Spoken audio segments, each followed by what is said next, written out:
All righty, ladies and gentlemen, boys and girls, I am so excited to have today the author of The Big Fat Surprise, which is a groundbreaking book in so many ways. It's a New York Times bestseller, but even more importantly in my eyes, as I've been diving through this health rabbit hole and just following all these new age doctors and influencers online, it is constantly being referenced as like the starting point for people.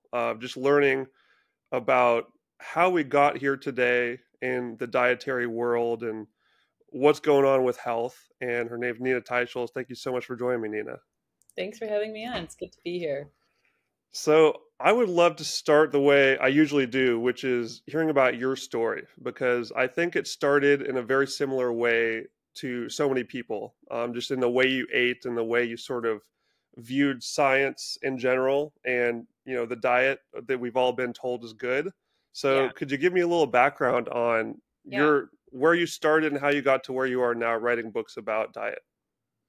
Okay. So I'm a journalist. I grew up in Berkeley, California, and I like a lot of people of my age. Like we were getting we were drinking whole milk and having like not afraid to eat red meat and just were sort of eating the way like my grandparents ate. And then along came like the low fat diet recommendation. That was basically the government getting into, telling us what to eat in around 1980. And it really changed the way that my family ate. Like we never threw out the butter for for margarine, but it was the whole milk was gone. Then we were drinking 1%. And then I was like, oh, this tastes awful. So I wasn't even drinking milk. And then and we stopped really having as much red meat, and my mom got a walk, and we stir fried vegetables. And so we changed the way we ate. And by the way, I gained like probably 20 pounds that I just like couldn't shake throughout all of my 20s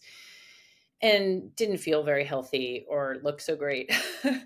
and but I really wasn't interested in diet. I mean, I just like, to me, it was always like, well, you're just not trying hard enough and you need to exercise more, even though I was, I was easy. I was like running 6 miles a day or biking 20 miles a day or whatever I was doing. But I just like, it didn't make any difference, but I always thought it was something about me because I never questioned the advice that I was following. And, oh, the other thing that I did was like many people, I somehow convinced myself like salads with just vinegar on them was somehow like actually palatable because we were also fat phobic. Like we were completely phobic of fat. And so then I became a journalist. I worked for National Public Radio. I was a foreign correspondent in Latin America for a while, came back and decided to do print, not radio, and did various different things, but wound up at a magazine called Gourmet that doesn't exist anymore. But it was this fantastic magazine on food. And I was assigned to sort of pioneer stories on the food industry, like investigative stories. And that was new at the time. I mean, the food industry, despite being a multi-trillion-dollar industry, has really not been investigated. So in the early 2000s, I was assigned to do a story on trans fats. What were trans fats? Nobody even knew. And that was really, I didn't know what trans fats were, but it was really eye-opening as a journalist because I started interviewing scientists. And what did I hear? I spoke to scientists whose job it was. They were hired by the vegetable oil industry to stand at the back of scientific conferences and basically harass other scientists who had found out negative things about trans fats. I spoke to a journal of the editor of a medical journal who said the margarine industry reps had come to her office and tried to yank a paper from publication that had negative findings for trans fats. Just so you know, trans fats were in margarine, and also Crisco. It's what you take a vegetable oil and you harden it, and that was used in everything: cakes, cookies, crackers, everything. So it was like 10% of our food supply, all the calories were from trans fats. So it was a huge deal. I talked to scientists who had been maligned in the press and accused of having financial conflicts of interest that were completely unfounded. I mean, I couldn't believe what was going on in this supposed world of science, right? And my father's an engineer, and we had grown up talking rationally about like, oh, here's how you do science. It's hypothesis. And then there's contrary observation. So you have to, reconsider your hypothesis. And then there's the antithesis. And there's like, I mean, that was the way I thought science worked. And here I was, it was talking to scientists, and it seemed like the Wild West, like unbelievable financial conflicts of interest and really like mud, sort of like slinging mud and bullying. So that was a kind of eye-opening to me. I wrote this article on trans fats. It was the most read article in like recent history for the magazine. And as a result, I got a contract to write a book on trans fats. And I spent a couple of years researching that book, talking to what we call oil chemists, who people who work in the vegetable oil industry. So the whole seed oil kind of obsession now, it started with my book, because I wrote all this. I heard that you coined the term seed oils, right? The term seed I think that's amazing. I was the one who figured out like, oh, they were they've been used as machine lubricants in the Industrial Revolution, and then they were turned into a foodstuff. And then, so that's what I did. And then my book sort of shifted course and also really became a book about saturated fat and the story of how saturated fat, the kind of fat that the reason we don't eat full fat dairy or whole milk or red meat or is because it contains saturated fat. And I set out the case that was unfair. They had been unfairly villainized. And I dug up all the early studies on them that had been kind of buried and ignored, and discovered that, the studies really never showed what we thought that they showed. And it wasn't true that saturated fats cause heart disease. So that book I was researching for like 9 years. I read thousands and thousands and thousands of scientific papers. I also had to learn how to understand scientific papers when the researchers are basically misrepresenting their findings, whether their actual findings are not reflected in the conclusions, because there's such a strong bias in the field towards a certain kind of accepted conventional wisdom. And I interviewed hundreds of scientists all over the world.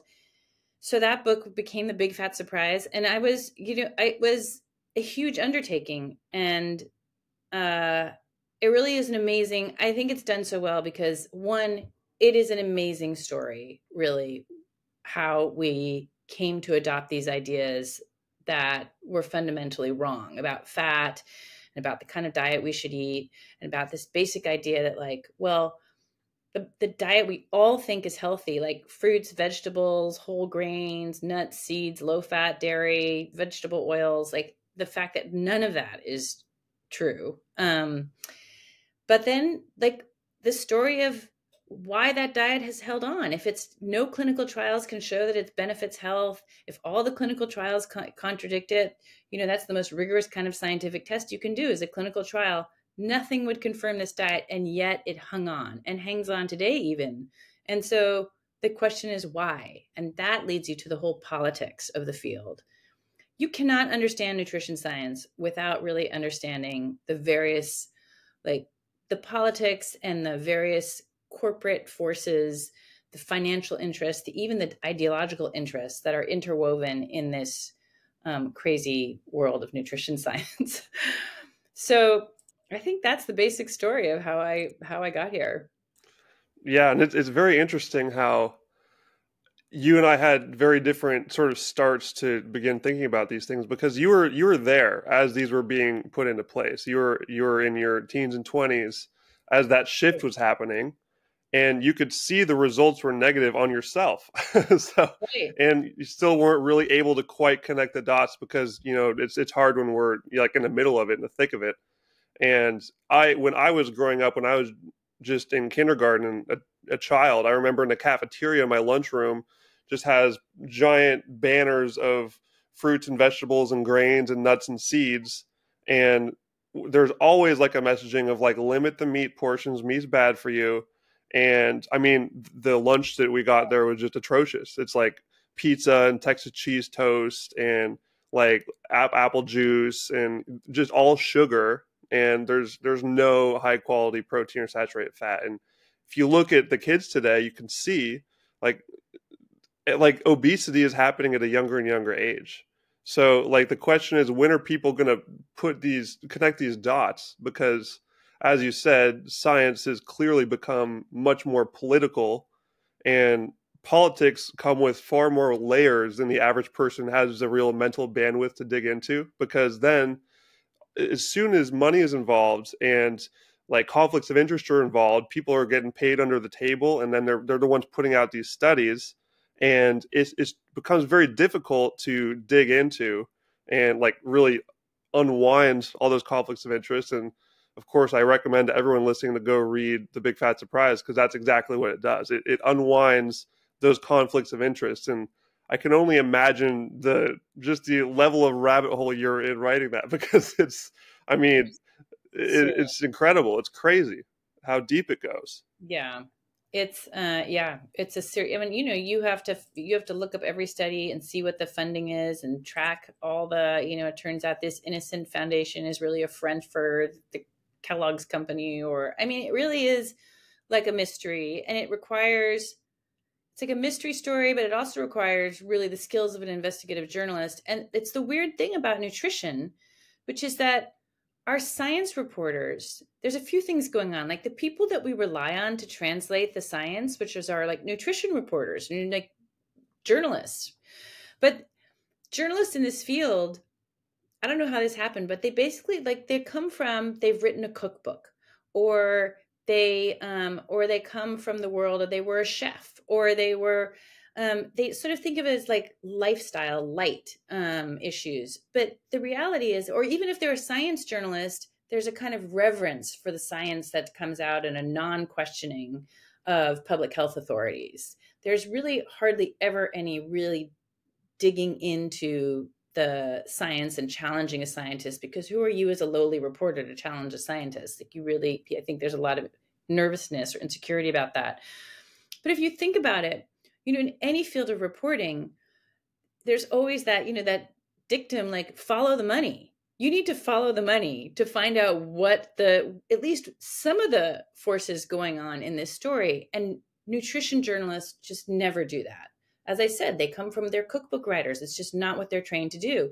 This is a multi-trillion-dollar industry. Of course, there are going to be ways in which it's manipulated, but nobody follows the money, one. And number two, it's really hard to make sense of the science. And the science is purposefully difficult. They make it purposefully complicated so that the average person, even the average scientist, really can't, like, oh my God, a 10-step model. Who am I to criticize? So it's hard. Like it's hard to get good information, I think. The field just hasn't been scrutinized. Like even this recent vegan twin study, I don't know if you saw that come out. It's on Netflix, this popular Netflix movie that's come out. Like I'm the only person, it seems, the only journalist ever to have really investigated this Stanford researcher who did that study and is quite an influential scientist. Like he's one of the most influential nutrition scientists in the United States today. And nobody has gone to look at his sources of funding. Well, it turns out, I mean, he loves veganism. He's been a vegan since, before he even started his career as a scientist. So he's got this long time baked in bias, but his entire center at Stanford is funded by Beyond Meat. Oh no. It's underwritten by Beyond Meat. And apparently I'm the first person to go, like, it's right there on there. Like they don't hide it. But that's what I'm saying about why there's just no good reporting. I mean, it was easy to find. Why isn't every reporter, just writing about that? Apparently I am the only person who thought to look. I think that people are just scared to shake the pot too much, because like you were saying before, science isn't only made really complicated and difficult for people to understand, but it's like impossible to really, get into these journals to write unless you're cozying up with the entrenched status quo. Is that right? Well, I mean, if you're a journalist, you don't need to be publishing in those journals. I mean, true. You just need to, if you're a journalist covering the banking industry, would you just believe everything the bankers told you and not check their numbers or check to see what might be, what the story is. Like, no, you would not just report credibly, unquestioningly, without any skepticism about anything that was told to you. I mean, Yeah. that's what happens in nutrition. Anyway, that's why it's really hard to get good information. And this is why, like, a lot of people are just starting to say, like, screw it. Like, the doctor is the last place I want to go for health help right now. And the dietitians are kind of the last place I want to go. I'd rather just dive into the research myself and start trying things on my own body and experimenting, because all of these authorities that we've been raised to trust and believe have been really grown in this system that is telling these things. And they wouldn't have been able to pass their classes or get their degrees if they didn't, just comply with it in a way. So Yeah. I'm super excited about, like, the people who are building their own brands independently on Twitter and elsewhere, because I think that's the disruption it needs, and I think there's a ton of excitement there. Yeah, I mean, the problem with doctors is that they have been taught to prescribe pills, or some kind of, like, they consider it a successful visit, and they're judged by their like the system in which they work. If they, at the end of the visit, like, they hand you a prescription for some kind of pill, and they see all the problem, you bring them a number of problems. You have eczema, you're a little overweight, your blood pressure is a little high, you have I don't know, your sinuses are bothering you. Those are all separate problems and separate pills to them. And that's because, that is largely influenced by the pharmaceutical industry, which benefits, like, the more you're an income center for them. You generate income, and the more pills you're on, the better for them. That's just capitalism. But in reality, if you were to change your diet, all of those different conditions, which you think have nothing to do with each other, are all related to your basic metabolic health, which you can change and improve through diet. When I changed the way I ate, and I gave up my low-fat religion and started eating more fat and not being afraid of meat and reducing the grains and the starches, I found, like, oh, my rosacea, that's where your skin gets colored, that went away. And then the sinus infections I had every year went away. And then, and now I can effortlessly control my weight. That's nice. And I sleep better. And, people find all kinds of things there that they resolve that you have no idea these things are connected to diet. And for a doctor, they will never be, that's not the way they're taught. So that's why the doctors are incorrect, or they're unreliable, I should say. Not their fault. That's the way they're taught. And then the nutritionists and dietitians, they basically follow the government's recommendations. So they are not their own independently thinking people. They just download this advice, and then they mindlessly repeat it to you.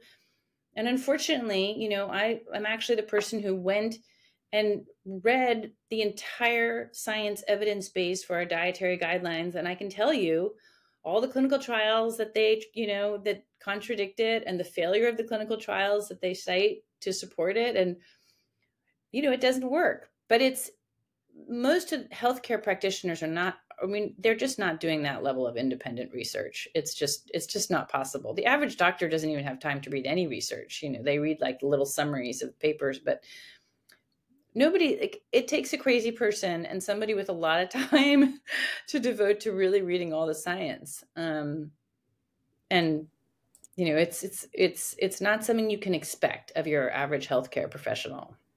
Right. So through your research, diving through all of those clinical trials that you researched through the book, what were, in your mind, what are the most pivotal ones in the course of this recent history that we've seen of this huge diet change from high fat to low fat? Which ones were the most pivotal for human health? Well, so one way to think about it is, if you go back and look at Americans in the 60s, obesity was like 5, 6, 7% of, or percent of the population. It was really low. Today, fully 43% of our population is obese, not just overweight, obese.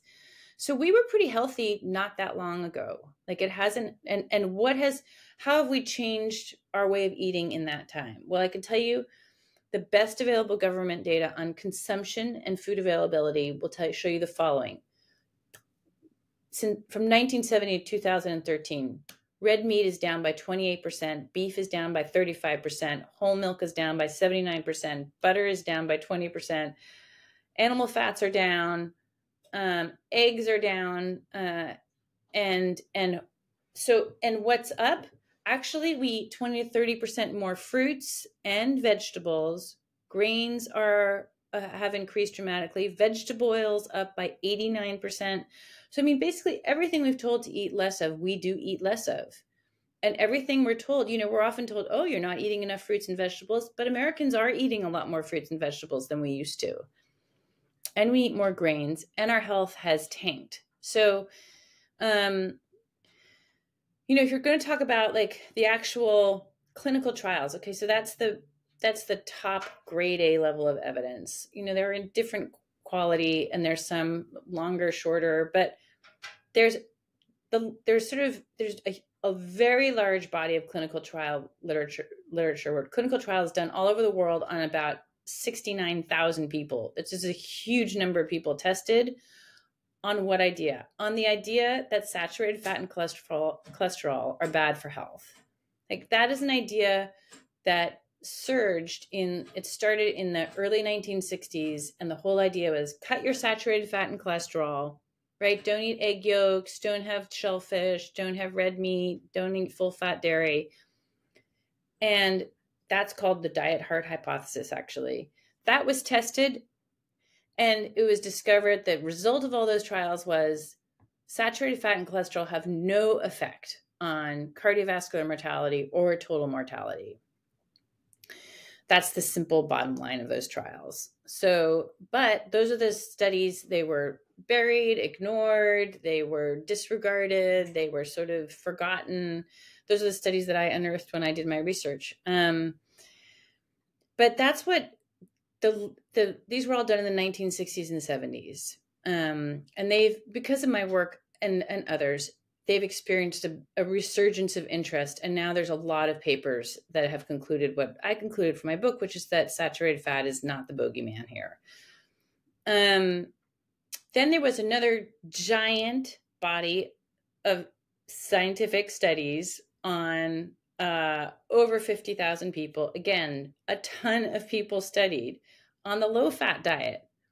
And those studies found the low-fat diet does not help you lose weight, does not help prevent obesity, does not prevent heart disease, and does not prevent any kind of cancer. So it was basically, they gave them the diet, the same diet that our officials are still recommending, right? Eat more fruits, vegetables, whole grains. And so all those studies show like our biggest ideas in nutrition just turn out not to be true. And worse, the low-fat diet, it turned out when they looked at the results, actually worsened your heart disease risk factors, like meaning that the low-fat diet was increasing your risk of heart disease, and especially for women. It turns out that women suffer even more on the low-fat diet. Here's another little fact for your women readers. The higher your cholesterol, for women particularly, the longer you live. So those are the big, that's where most of the clinical trial literature is. There is, in the last decade now, a large and growing body of clinical trials on carbohydrate restriction. So the low carbohydrate diet, or some, if it's really dramatically reduced, it's called the ketogenic diet, higher in fat, low in carbohydrates, moderate in protein. And those studies show that diet always does better for weight loss compared to any other diet, and also improves the vast majority of risk factors for heart disease, and improves like pretty much all of your metabolic health symptoms, inflammation.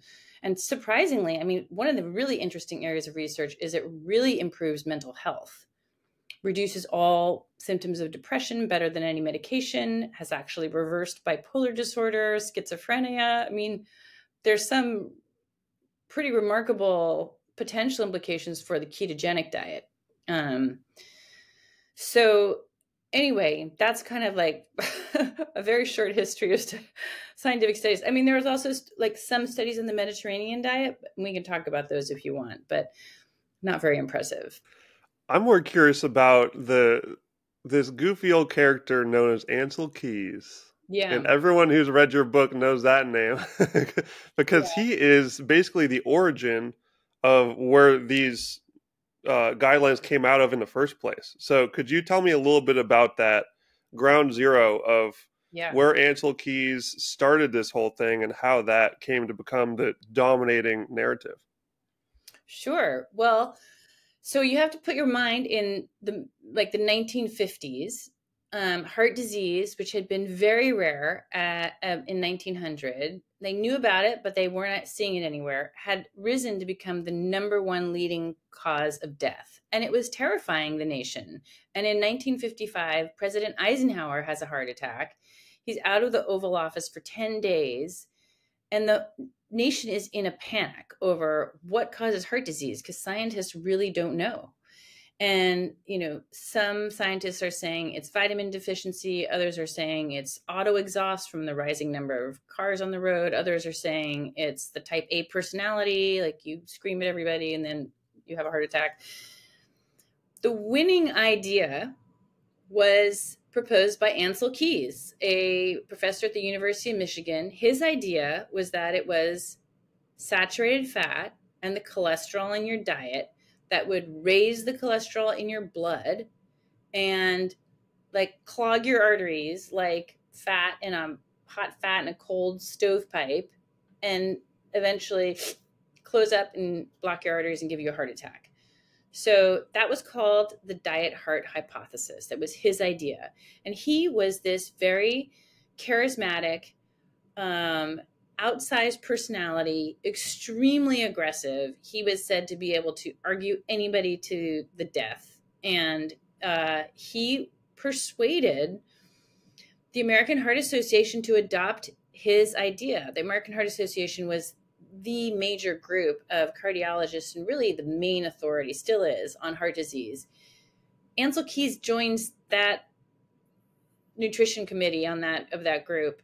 In 1961, he gets them to say that his theory, the diet heart hypothesis, is the reason for heart disease. And that's what the policy they adopt in 1961, such that 1961 is the first time anywhere in the world that there's an official policy telling people avoid saturated fat and cholesterol as your best measure of prevention against getting a heart attack. That's like the tiny little beginning of the whole giant like construct that we have today, where everybody has, well, now the device has changed a little bit, but that was the start of it. It was because there was a vacuum. Nobody was understanding what caused heart disease. Ancel Keys stepped into that vacuum and boom, the diet heart hypothesis took hold of not just the American Heart Association, but kind of like the controlling DNA of the National Institutes of Health, and virtually every other health group adopted this idea. And then it became just so dominant that no matter what studies came out, and I told you about all these studies that came out and they were ignored and dismissed, or some of them weren't even published. We have to dig them up. One was buried and unpublished in the NIH basement, and I got a copy of that. I mean, no matter what happened in terms of the science, unable to prove Ancel Keys' hypothesis, the idea just kept living on because it had become just institutionalized, and it couldn't be reversed. I mean, for decades. And as we know today, like the caps on saturated fat and advice not to eat saturated fat and replace it with vegetable oils still lives, right? The caps on cholesterol are gone. So we are no longer told to limit our cholesterol intake from egg yolks and such to how many milligrams, 200 milligrams, that's gone. So that's progress, but yeah, I predict that there will be tiny little steps in the right direction because more and more people are putting pressure on them, who are realizing that clearly what they're pushing out there does not work. And like Oh, now there are yes. just so many reputations on the line, and all they care about is their reputation, their power, and their money. So if that's in Yeah. danger from the fact that they're clearly not working, it seems like eventually we're like there are certain things quietly being taken out of the guidelines, I've heard, like you just alluded to, but they're never going to come out and say like, oh, we fucked up, we're so sorry. That's not going to happen. I think that's true. They've made little baby steps without talent. And the problem is, though, they don't tell the public, so the public doesn't know. Like, for instance, 2015, they got rid of their cap on cholesterol, but they never told the public. They should have, you would have to have a huge public relations campaign to tell people, hey, it's okay to eat eggs. Eat eggs. They're good for you. So people don't know what the reality is. The same on the low-fat diet. Actually, they no longer recommend a low-fat diet, but they've just sort of like crept away from the low-fat language, and they've never issued a bulletin to the American public, hey, no more low-fat diet, no reason to fear fat. People still fear fat, right? And there's still low-fat products when you go places. So, and then, I'm not too optimistic that it's going there. The advice that needs to happen is for them to say, eat saturated fats, not vegetable oils again. Butter is better than margarine or whatever. They would need to make that change. And they would need to say, hey, America, instead of recommending 6 servings of grains per day, including 3 servings of refined grains every day, that is the actual recommendation. They need to say, like, dramatically lower the amount of grains that you eat. Right? Literally flip the pyramid upside down. Like complete opposite of what we've been told is healthy. Right. That's right. And just to quickly clarify, when you're referencing they, who exactly are you referring to there? Yeah, I'm sorry. I don't mean to sound no worries. There. So the most powerful nutrition recommendations come from the U.S. government, the U.S. Department of Agriculture, together with the U.S. Department of Health and Human Services. They put out something called the Dietary Guidelines for Americans. And even though you think, who cares? I don't go to a .gov website for my dietary advice. But they are, by law, that diet must be followed by all federal programs. And it's downloaded by all those nutritionists and dietitians we talked about, as just the gospel. And if you're a doctor in a practice, that's what you're supposed to teach. So they are very pervasive and very influential. The food industry wants to follow them because they determine what's on the back of a food package. And, if you have 10% of this or you're 20% of this or all of that is dictated by the guidelines. And speaking of earlier, we were talking about how in my old schools from childhood, that was all there. That's like the depth of the institutionalization. It's hard to fathom. Like, how about hospitals? If Right. you walk through a hospital, the cafeteria is just full of seed oils and crap and vending machines. And the people who are literally sick in a hospital with diabetes are being fed cookies and candy and bread. Like as their official meal. Yeah. Right. They're all following the guidelines. I know people who have put their diabetes in remission and they go to the hospital and their diabetes comes back because they're being, the meal is like bread, pancakes with syrup. And the meal is so unhealthy. Cafeterias follow the guidelines. The schools follow the guidelines. Actually, the schools are worse than even the guidelines, which is crazy and tragic. Like, so of all places, to our kids. Mm-hmm. Yeah, we're really setting them up for a lifetime of ill health. Mm-hmm. It's so much harder if you've destroyed your health. It's possible to get it back. It is possible. But it's just so much better not to get sick and fat in the first place. Like, it's so much better to just maintain your metabolism if you can. And those developmental years are so critical. Like, there are some things that can happen during those years that aren't reversible. Like, of course, it's always good to become healthier rather than not. But when you're so young and so moldable into growing, like we're seeing stunted growth, obviously obesity, mental health, like you mentioned, like because people aren't getting enough fat in their diet, they're having all sorts of mental problems because the brain needs fat to function properly. It's Right. being starved of its primary fuel source. So we're seeing just depression, anxiety out the wazoo everywhere you look. It's just becoming like normal. And then you stuff these kids into these small classrooms with the blue light and being told what to do all the time, and they have no chance to go out and run around. But that's a whole other conversation. It really is. It's super sad. And then they're being, prescribed pills for their anxiety and their ADHD, and they aren't getting, like, they don't get enough protein. There's a pitiful amount of protein in those school meals. They're like 80% grains, which is just sugar. That's just sugar. The moment any kind of starch is just like sugar molecules holding hands the moment that you eat it. It's so sad. And you're right, their brains can't grow properly, their minds don't work, their bodies aren't functioning, and then they're unable to, then they have all these fertility problems once they become young adults. Like, fertility issues for young people is a huge issue, and then they're getting non-alcoholic fatty liver disease at ever younger ages. I mean, all of that is related to poor diet.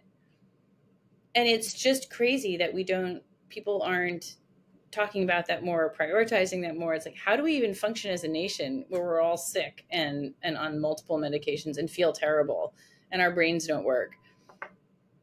And even once you get out of childhood and start having a little bit of critical thinking skills of wanting to solve the problem, something that you mentioned as well is how you were just told to exercise more and eat less. That's kind of the supposedly like origin of the problem, is that you're just lazy. So get off your ass and just run around more. And there's a lot of messaging. Yeah. So there's like very purposeful messaging around blaming people in whatever way they possibly can. You're a victim, but basically it's your fault for not exercising enough and eating too much. Well, I'll tell you something.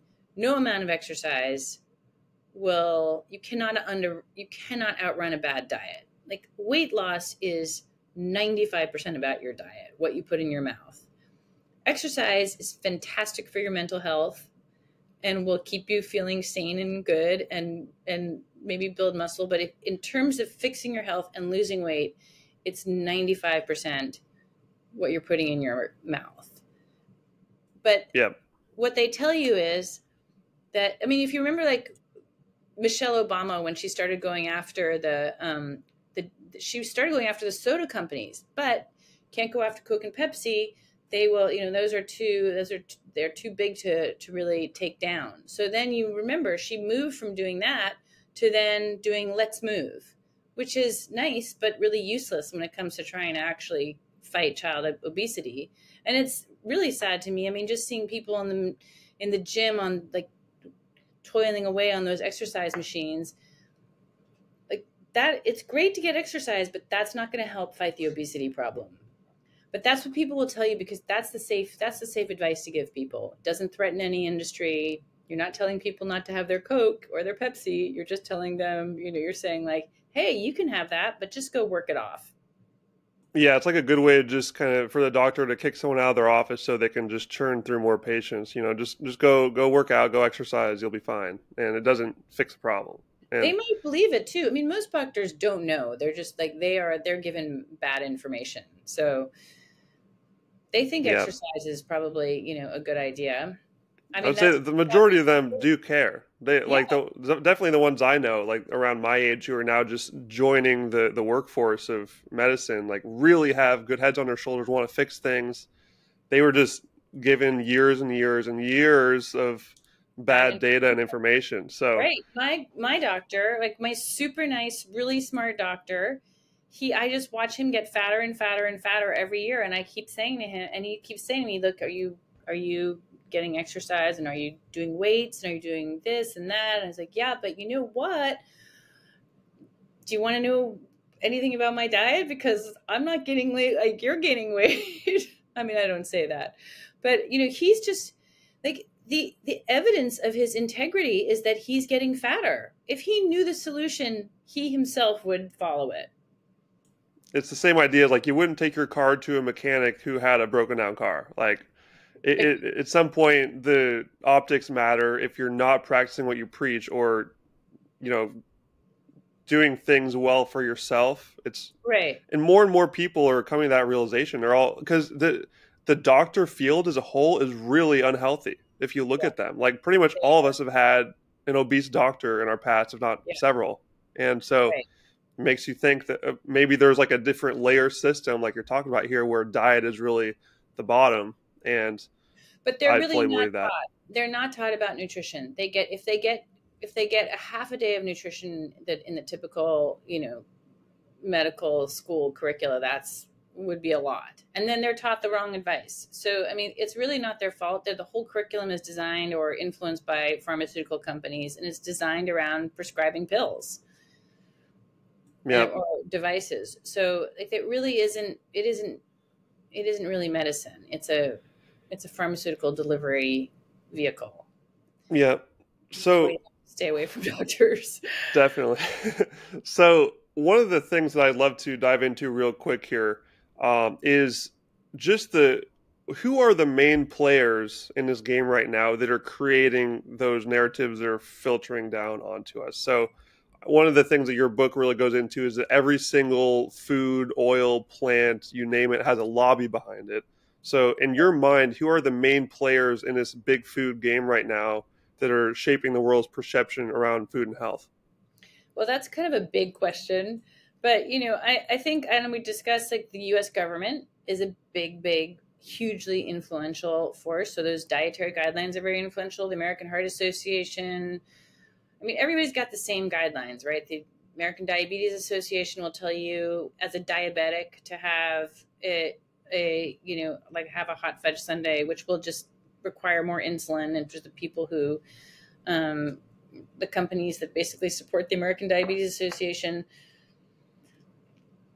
I mean, I think so. We have, let's say, a number of organizations that are invested in keeping the status quo, right? So these are all of our big public health agencies. They really are invested in just keeping the existing advice. Either they're afraid to change it, they don't, bureaucracies are inimical to change in many ways. And they're the source of all, it's a source of funding for more research that they're just not changing, and they're very influential. I guess there's sort of a new source of influence, which are, at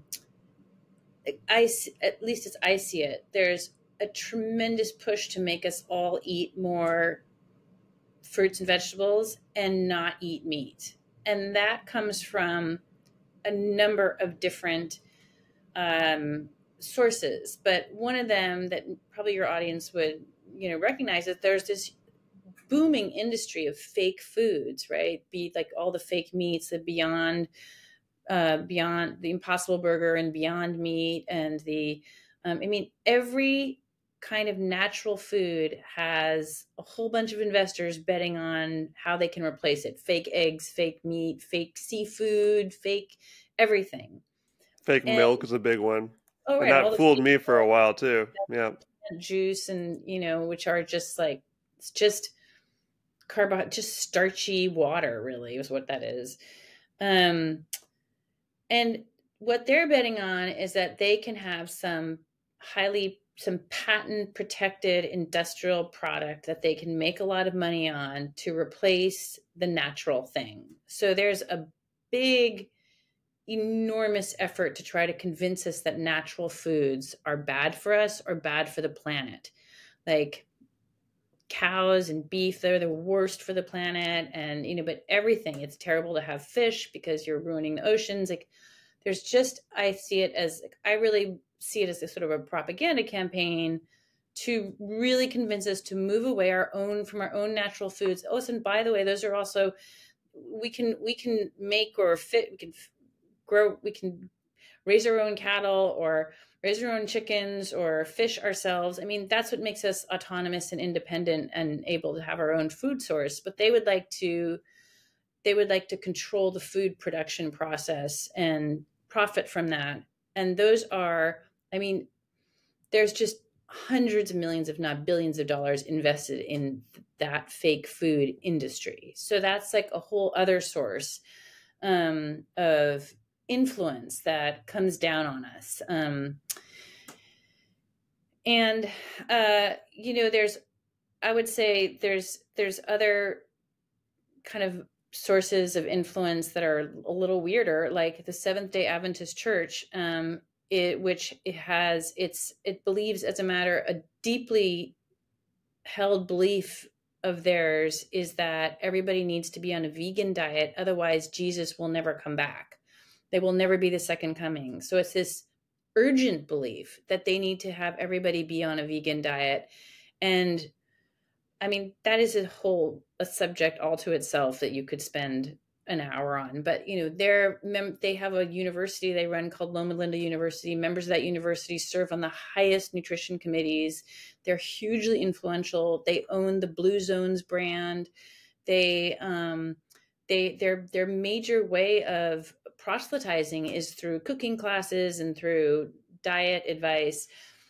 So they're very influential. Like, for instance, they're the group that is guiding New York City's Eric Adams, who's in all of his policies, which include, vegan Fridays for all the school kids. So, but that's a church that is driving that with a religious belief.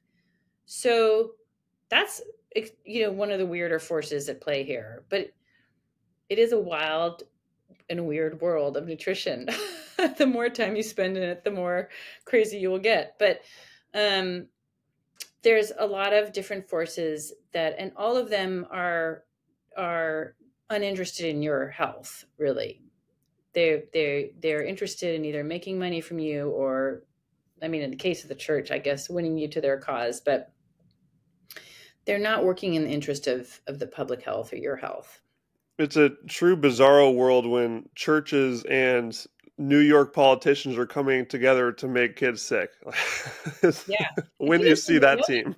I'm sure he doesn't even know that he is, basically like a foot soldier for a religious group. He probably thinks he's doing the right thing. And he's an example. I want to be fair. I don't know him personally, but there are a lot of people who adopt a vegan diet who feel a lot better.